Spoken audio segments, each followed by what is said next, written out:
Quand j'étais enfant, j'avais une tortue. Un beau dimanche, je suis sortie avec ma famille et quand nous sommes rentrés, je n'ai pas la trouvée. En fait, elle est tombée du balcon et a fait une chute de 50 mètres. Ma tortue est morte, mais sa carapace intacte. À ce moment-là, la petite scientifique en moi se demandait: comment la carapace peut être si résistante? D'où vient la carapace?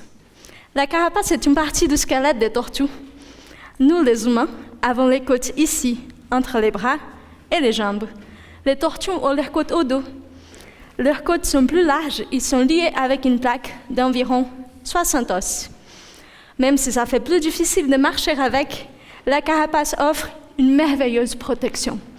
Protection si bonne qui est là depuis les temps où des dinosaures géants marchaient sur la planète. La carapace est aussi adaptée à différents environnements.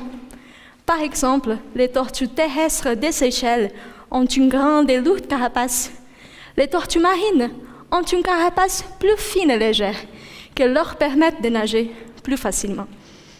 Chaque espèce de tortue a une carapace différente. Et c'est en étudiant ces différences qu'on peut découvrir leur évolution, leur écologie et même leur sexe.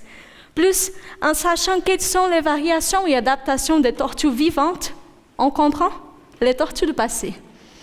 Moi, j'étudie l'évolution des tortues géohémidides, les plus grands groupes de tortues vivantes. Peut-être avez-vous déjà entendu parler de l'évolution? Cette idée que les espèces changent leur forme et leur ADN à travers le temps.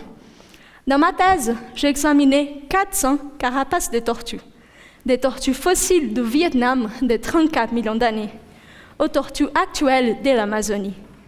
J'étudie chaque détail de chaque os, de chaque carapace, de chaque espèce. Je les ai comparées d'une espèce à l'autre. Avec ces informations, je peux dire qu'est-ce qui a changé dans la carapace à travers les temps, quelles sont les espèces plus proches entre elles et comment elles se sont adaptées pour vivre au Vietnam et en Amazonie.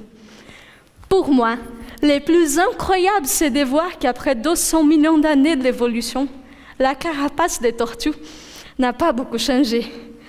Mais pourquoi modifier une structure qui est tellement bien adaptée, n'est-ce pas?